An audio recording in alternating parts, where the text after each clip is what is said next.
श्री दुर्गा नवरात्रि व्रत कथा 9 दिन जरूर सुने।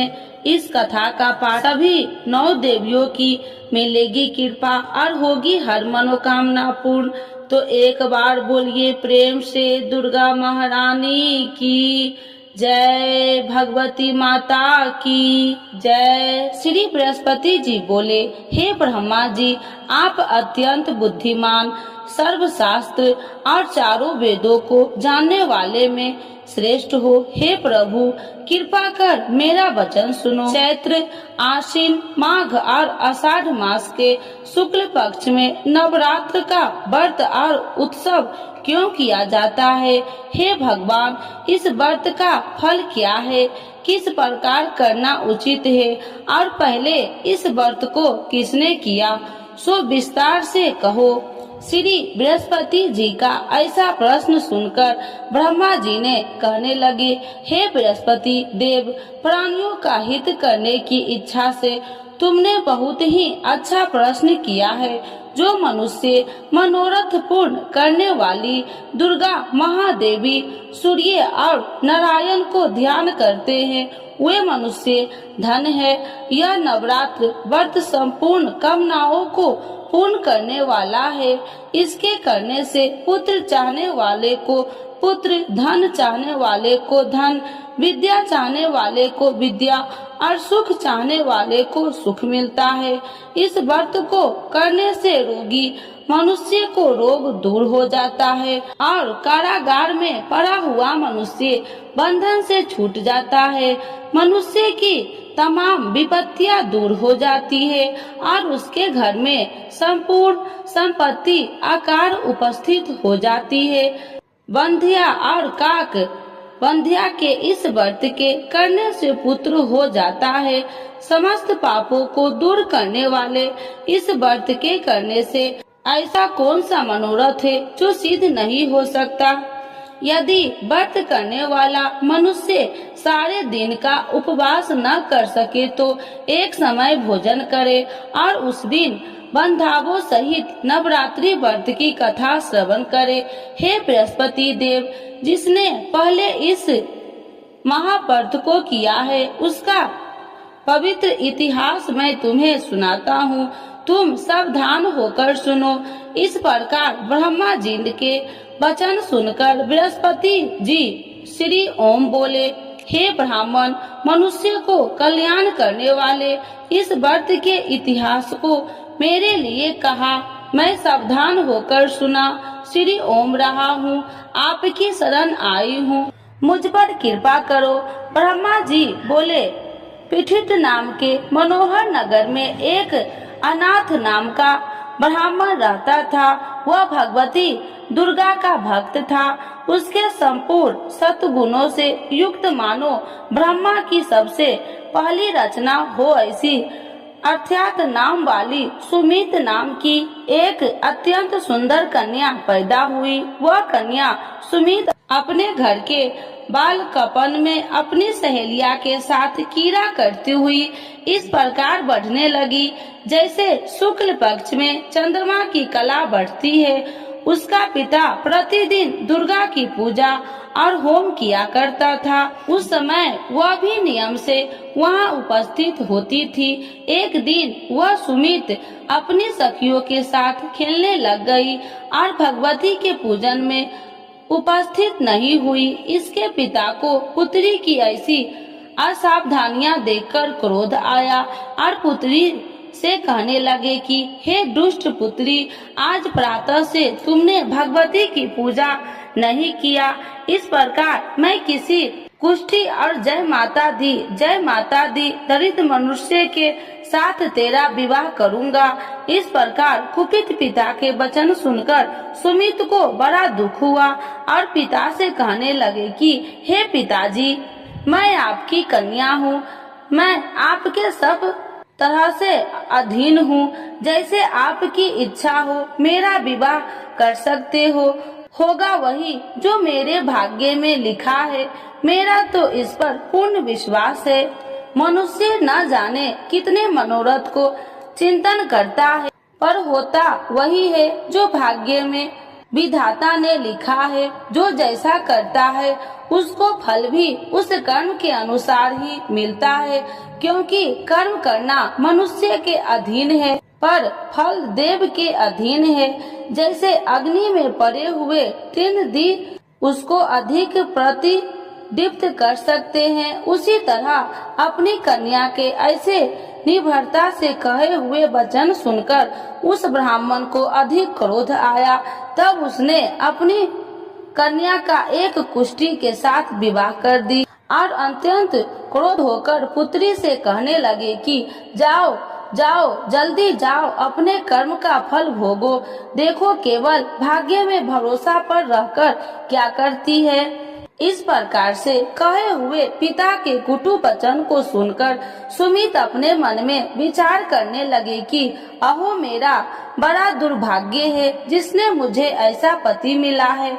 इस तरह अपने दुख का विचार करते हुए वह सुमित अपने पति के साथ वन चली गई और भयानक वन में कुशा युक्त उस स्थान पर उन्होंने वह रात बड़े कष्ट से व्यतीत की। उस गरीब बालिका की ऐसा दशा देखकर भगवती पूर्व पुण्य के प्रभाव से प्रकट होकर सुमित से कहने लगे कि हे ब्राह्मणी, मैं तुम पर प्रसन्न हूँ, तुम जो चाहो वरदान मांग सकती हो। मैं प्रसन्न होने पर मनोवांछित फल देने वाली हूँ। इस प्रकार भगवती दुर्गा का वचन सुनकर ब्राह्मणी कहने लगे कि आप कौन है जो मुझ पर प्रसन्न हुई हो। यह सब मेरे लिए कहा और अपनी कृपा दृष्टि से मुझ दासी को कृतार्थ करो।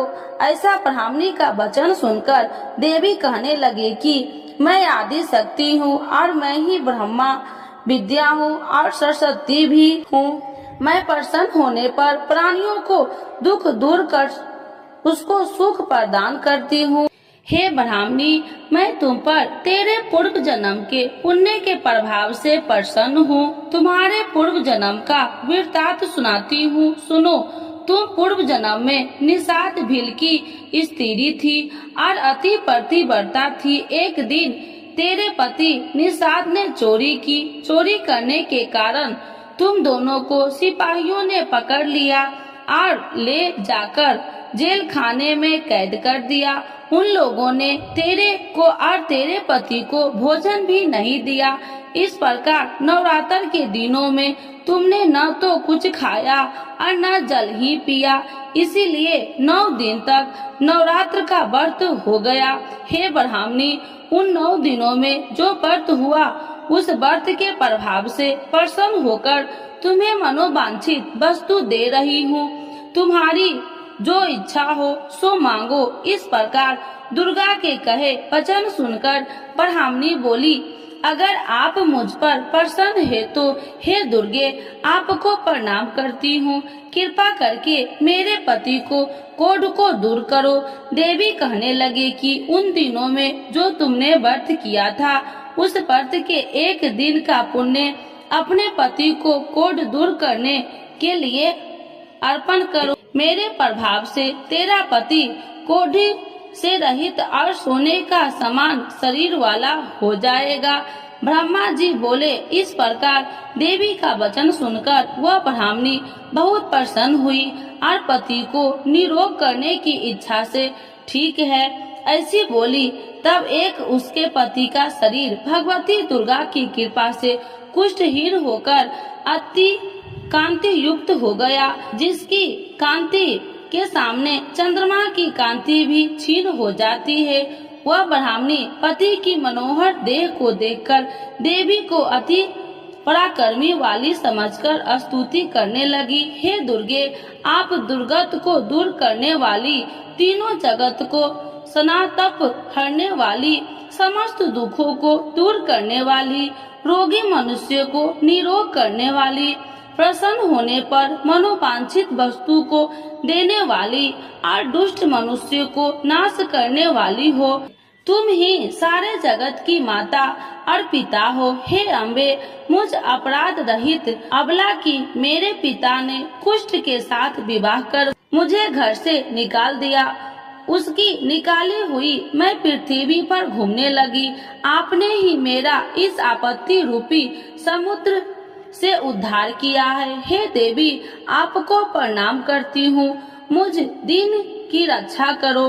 ब्रह्मा जी बोले कि हे बृहस्पति, इसी प्रकार उस सुमित ने मन से देवी की बहुत स्तुति की।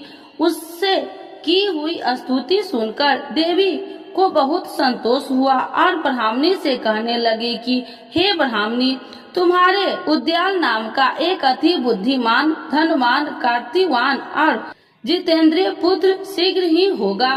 ऐसा कहकर वह देवी उस ब्राह्मणी से फिर कहने लगी कि हे ब्राह्मणी, और जो कुछ तेरी इच्छा हो वही मनोवांछित वस्तु तुम मांग सकती हो। ऐसा भगवती दुर्गा का वचन सुनकर सुमित बोली कि हे भगवती दुर्गे, अगर आप मेरे पर प्रसन्न है तो कृपा कर मुझे नवरात्रि विधि बताइए। हे दयावती, जिस विधि से नवरात्र व्रत करने से आप प्रसन्न होते हैं, उस विधि और उसके फल को मेरे लिए विस्तार से वर्णन करें। उस प्रकार ब्राह्मणी के वचन सुनकर दुर्गा कहने लगी कि हे ब्राह्मणी, मैं तुम्हारे लिए संपूर्ण पापों को दूर करने वाली नवरात्र व्रत विधि को बतलाती हूँ, जिसको सुनने से तमाम पापों से छुटकारा, मोक्ष की प्राप्ति हो जाती है। आश्विन मास के शुक्ल पक्ष की प्रतिपदा से लेकर 9 दिन तक विधि पूर्वक व्रत करे। यदि दिन भर का व्रत न कर सके तो एक समय का भोजन करे। पढ़े लिखे ब्राह्मणों से पूछकर घट स्थापना करे और वाटिका बनाकर उसको प्रतिदिन जल से सींचे। महाकाली, महालक्ष्मी और महासरस्वती की मूर्तियां बनाकर उसकी नित्य विधि सहित पूजा करे और पुरुषों से विधि पूर्वक अर्घ्य दे। बिजोड़ा के फूल से अर्घ्य देने से रूप की प्राप्ति होती है। जय फल से कीर्ति, दाख से कार्य की सिद्धि होती है। आंवले से सुख और केले के भूषण की प्राप्ति होती है। इस प्रकार फलों से अर्घ्य देकर यथा विधि हवन करे। खंड, घी, गेहूं, शहद और तिल, बिल्व, नारियल, दाख और कदम, इनसे हवन करे। गेहूं होम करने से लक्ष्मी की प्राप्ति होती है। खीर व चंपा के पुष्प से धन और रत्नों से तेज और सुख की प्राप्ति होती है। आंवलों से कीर्ति और केले से पुत्र हो। कमल से राज, सम्मान और दुखों से सुख संपत्ति की प्राप्ति होती है। व्रत करने वाला मनुष्य इस विधान से होम कर आचार्य को अत्यंत नम्रता के साथ प्रणाम करे और यज्ञ की सिद्धि के लिए उसे दक्षिणा दे। इस महाव्रत को पहले बताई हुई विधि के अनुसार जो कोई करता है उसके सब मनोरथ सिद्ध हो जाते हैं। इसमें तनिक भी संशय नहीं है। इन 9 दिनों में जो कुछ दान आदि किया जाता है उसका करोड़ों गुना फल मिलता है। इस नवरात्रि के व्रत से अश्वमेध यज्ञ का फल मिलता है। हे ब्राह्मणी, इस संपूर्ण कामनाओं को पूर्ण करने वाले उत्तम व्रत को तीर्थ, मंदिर अथवा घर में ही विधि के अनुसार करे।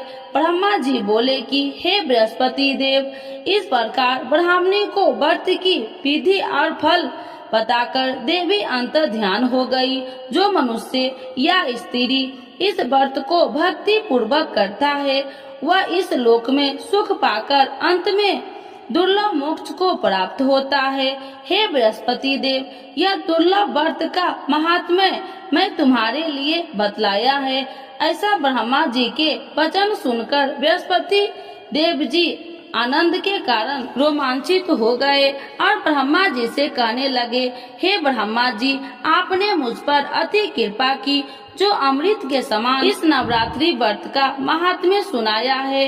हे प्रभु, आपके बिना और कोई इस महात्म्य को सकता है। ऐसा बृहस्पति जी के वचन सुनकर ब्रह्मा जी बोले कि हे बृहस्पति देव, तुमने सब प्राणियों का हित करने वाले इस व्रत अलौकिक व्रत को पूछा है, इसीलिए तुम धन्य हो। यह भगवती शक्ति संपूर्ण लोकों को पालन करने वाली है। इस महादेवी के प्रभाव को कौन नहीं जान सकता है। तो एक बार बोलिए प्रेम से दुर्गा महारानी की जय, नव दुर्गा माता की जय, भगवती माता की जय।